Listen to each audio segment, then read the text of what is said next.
It's your boy James, and stop being dirty. Stop eating dirty. Just because you made a mistake doesn't mean you are a mistake. And I need y'all to really, like, let that sink in a little bit, for real. Because I'm talking about some of us, there was a time in my life where I was a grade A fuck up. I used to think like, there ain't nothing I'm good at but messing shit up.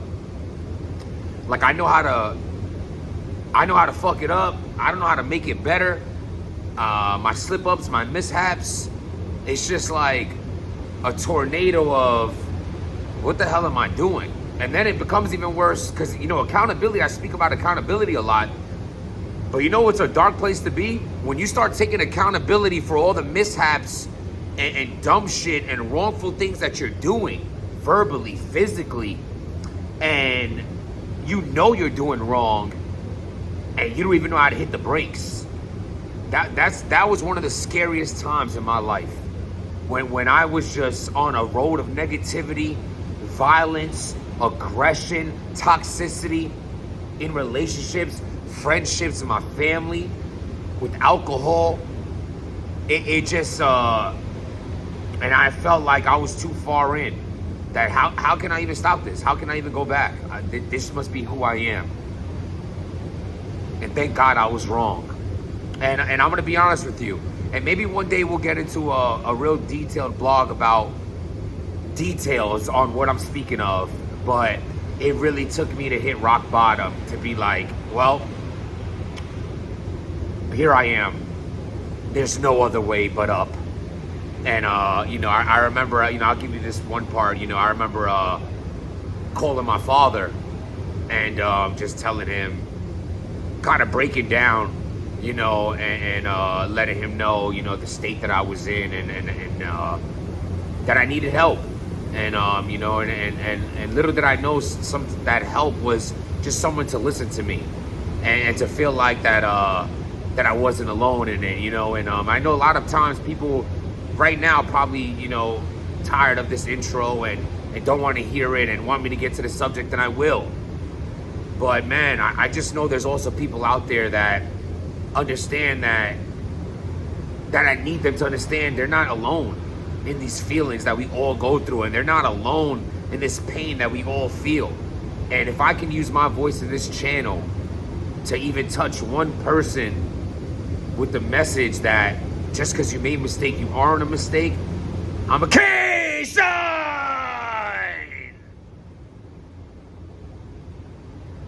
Oh my God. So, I have made multiple blogs on this. Where is K-Shine and Shotty? I said that so I made the recap. I watched the event, paid for the event. You know what I mean? Watched the event, made the recap on something like, yo, this is gonna be a dope battle. I said it's really gonna open up people's eyes and minds to Shotty because, regardless of Shotty Horror being a big name in the UK, he's not a household name over here. And I know it salute to Shotty Horror's fans. I always jump in here and be like, oh, you're bugging, Jiz. We knew about Shotty. Cool. But a lot of us, our knowing of Shotty was the guy who battled Arsenal. The accent, the language barrier, listen, I'm trying to be as open-minded here as possible. I'm talking about barbershop talk. I'm talking about in the whip, yo. I'm talking about, yo, we're gonna watch in the crib, yo, throw a battle on. We've never said Shotty. He's like Eminem's music. Like, Eminem is selling diamond records. Ain't nobody bumping that shit. But it don't change the fact that he's Eminem. You respect Eminem? When his album comes out, I wait until I have a long trip upstate to my cabin upstate. It's like 2.5 hours out of New York. I'll be like, all right, I'll listen to the Eminem album that day. Well, I'll listen to like any album like in full length, because I'm gonna be on, long trips. Subscribe to the channel, hit that like button, and let me know in the comments, when you're on a long trip, what's your favorite thing to do? My 2 favorite things to do is listen to a new album and listen to a podcast. Like, what I'm saying? Like a podcast that I'm really interested in. Like, I'm just not gonna, I'm premeditating it days before. Like, all right, I have this drive upstate. What am I gonna do in the car? And I find like a podcast of like, whether it's health, whether it's bettering yourself, whether it's about, it's always motivational. I'm big on consuming motivational audio, what you call reading, visual. Well, yeah, all my reading is with self-help books. It helped change my life. You know, again, we can talk about that in the blog someday. You know, I really don't know sometimes what to do. Like, there's so many things I could talk about on here, and I always tell myself, you know, it's your channel to do so. I have nothing to lose by telling you what books I feel like you should read, or what diet I'm doing, or like how did I change my life and what really happened, and giving the backstory of how I was overweight and where did that change. And you know, I really need to do that, man. You know, I need to stop. You know, I don't want to be in the graveyard as the guy that should have did more when he had all the ideas of doing things and he just didn't take that shot. And I want you to hear that part again, man, and really understand that everything that I always tell y'all is because it's a reflection of myself and things I want to do, things that I have done, things I don't want you to do. And I feel like if you take the time to watch my channel, my greatest give back is to talk about K-Shine. So, K-Shine, damn it. I was saying, you know, this battle is gonna make a lot of people look at Shotty Horror because he's not lit over here. I'm sorry, he's just not. He's just not. Now, what happens? I feel like the URL staff watched the battle, seeing how good Shotty was. It was like, let's book him, because they've been in UK before and didn't book him. Even the card that he was gonna battle Twerk wasn't Smack. So you know what I mean? They weren't looking at that. Shotty Horror is such a legend, had been around all this time. Why he never got booked by Smack?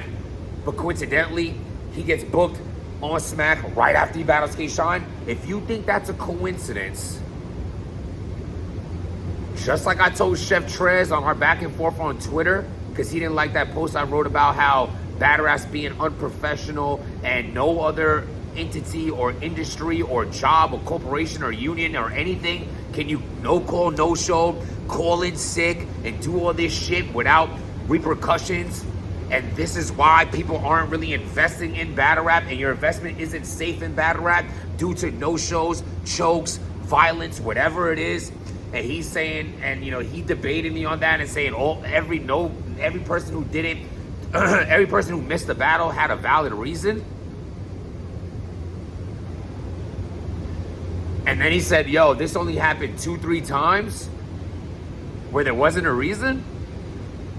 I think you could take clean paper by himself and put 20 no reasons or proofs just over one human being. Anyway, we had a little back and forth. You know, follow me on Twitter, just_score gyms. It's probably in the thread somewhere. And I basically told him, like, I'm gonna tell y'all, if you think Shotty Horror got booked by coincidence right after battling K-Shine, it's the same thing I'm gonna tell Chef Trez after saying, if you think that every battle rapper that called in was for an actual valid excuse, DM me, because I got a bridge to sell you. Got it on sale right now, just for you, buddy. Get real. So, with that being said, that battle, without even coming out, put Shotty Horror's name in the mix, like heavy. So much so, for word of mouth, and not just word of mouth, I know URL watched the battle, I know they did. They book him. And they could have booked him also to just like take hype away from Sean. That's why I'm like, yo, Sean, you gotta put this out. You gotta put this battle out. I made multiple blogs on this. This is about my third blog about saying, where is this battle? Where is this battle? Now, I said, I had K-Shine winning this battle. I said in my blog, so you could, you know what I'm saying? You could go back in the blogs that I did saying these things. But if you gave Shotty the battle, I cannot knock that. Like, I see how you can give him the battle. I believe I said the same shit about the Swamp and John John. People coming at me for that, like, oh, it's because you're from New York. John John's more Atlanta than Yonkers. What are you talking about? Like, what are you talking about? Like, I just have my opinion, and in that opinion, I said, yo, if you gave Swamp the battle, I hear you. I'm not gonna argue that. Same thing with the Snake Eyes and Rex. I have my opinion, but I look at the other side too, and that's what makes you a good blogger. You have to like really analyze it. And I thought I did my best in saying, I never want my word to be the end all be all. 30, because I said so. No, man. That's why I feel this way. These are the reasons why I feel this way. Now, if someone else can think differently, let me try to think. Same thing I do with every battle, the Murder Mook and Hitman. I do everything from both sides. So I come to a conclusion of K-Shine. I'm thinking he wants this to go on a certain platform. He wants to make certain money off this.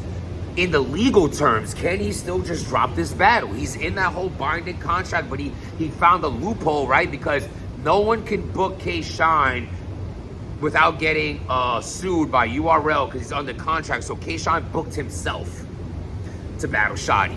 Clever. That little sweaty little pit bull of him, that little screaming little chihuahua, that little angry poodle, you K-Shiny. He's smart. He's funny. He's an alright guy. I did tell him in person when I met him that you're very unapproachable, I must say. You have to lighten up a little bit. You look like, I'm not saying hi to that guy. He don't look like he wants to have a conversation. I just feel like you want to throw a blood flag in my face and kick me in the nuts. I don't know. Your energy's just angry. But that was at the Clean Paper face-off when I battled, before I battled Clean. It was funny. I forgot I battled Clean. I forget that every time I mention that my resume, I forget him. I got a nice one. With that being said, I'm thinking, where's he gonna drop the battle? Was that the reason? Or is it because K-Shine's coming home party got ruined? Because this battle was not supposed to be debatable. Damn, the lens just cleared up crazy. Where was that the whole time? Did I just peep that? Super HD'd it up. And not only was it not supposed to be debatable, I'm getting, you take 2 years off, you want to run through some shit. But do you want your comeback battle to be one you lost? After all that shit talking he was doing, after all that hyping up, after all the blogs, because don't get me wrong, he humbled himself about 48 hours before the battle, before the event. I remember, he did a 3 Letterman, maybe something interview, someone interviewed him. And he was real humble and chill, but he had 2 years of ignorance, 2 years plus. And it's hard to kind of get on someone's side when they're so, when the erratic behavior doesn't let your message come across properly. You're not able to, it's like arguing with a woman, and not calling him a woman, I'm saying a separate convo example. Is it's just chatter. Why do you feel like raising your voice gets your point across more? I just feel attacked and I start shutting down mentally on what you're saying, because all I could just think about is, why are you so angry, and what makes you feel like you could be raising your voice to me right now? We're just having a difference of opinion. Let's conversate, and let me tell you, if you're dating someone who can't do that, bye. So after, and it's discouraging, but just like anything else, man, you go into the World Series, the championships, the World Cup. I mean, even right now, Mr. Olympia, they were talking about Nick Walker winning first place. My man ended up 6th place. Samson, the former Mr. Olympia, was first place, obviously, because he won Mr. Olympia in 2024. He just came in 4th place. These are guys that were hyped up to Samson was going to have a repeat, and Nick Walker was going to steal the show. Not first, he wasn't even in the top 5. And it is discouraging. I keep checking their channels. When are their first blogs going to come out? And I get it, man. You have, and not only that, you have all these people rooting for you. It's a shitty feeling. It's a shitty feeling to want to succeed in something that you were so certain you were going to succeed in, and you end up failing. But that's just a part of life. And also, K-Shine, this is a debatable battle. I have you winning on first watch. I'm going to watch that battle again today, actually. Shotty was really good, though. Really good. He just transitioned so well to the New York crowd, and his attitude of because you put this super, loose leaf paper, white skinned, nose as big as Adam's apple, kind of sideways raptor pterodactyl kind of lizard man, and you put him in this room of that New York energy. you thinking he might crumble and like eventually turn red, but he didn't. He was swagging his rounds. His side talk was swag. Like, he was very, very comfortable, which added so much to his rounds. I really, really enjoyed Shotty Horror this battle. I feel like K-Shine is not dropping this battle because he was not expecting to lose this battle. Again, I feel like he won the battle. Many people are going to feel like he won the battle. Many people are going to feel like he lost the battle. Many people are going to think this battle's debatable. Many's going to think Shotty won clear. That Sean won. Bro, it's one of those, which tells me it's just a really good battle. So I feel like, you know, K-Shine, you know, I only could assume. I could be wrong. But I feel like he's going through the motions of what we all go through of hyping something up and us not succeeding, especially so far into your career, especially so deep into the game, especially after being off for so long. I feel like it's really disheartening to maybe not come out the way you wanted to. But I also personally think he did a fucking great job, and he should drop the battle. Because the longer you wait to drop it, the more type of shit this happens. Where you leave us hanging, and now all we have is our thoughts and assumptions. When you, sir, are in control of your future and of the outcome of how we look at this battle before we even look at the battle. And it's already getting worse by every day you wait to drop it. Now, if it's a business thing, I get it. If it's a legal thing, I get it. But if it's anything else, you're still gonna have your fan base. You're still a legend in your own right. You're still K motherfucking Shine. Drop that battle. Let me know what y'all think. Hit that like button. Hit that subscribe button. We set boundaries in our life that we don't break for nobody. You need to stand on your morals and principles, and despite what you go through, where you at, the manipulation, the sight, you know, people just be messing with your head, man. These women too could do it easily. Easily. Some lingerie and a bottle of Tito's, and you forgetting your family. But you know, we gotta be strong, and you know, hey, all you got is your word and your balls. Don't break it from nobody. Scarface. So oh my God, I heard that they might remake Scarface. I'm not. I'm gonna go in another fucking 10 minutes if I even speak about that horrendous idea. Protect your peace. If it's not bringing you peace, then peace. Stop.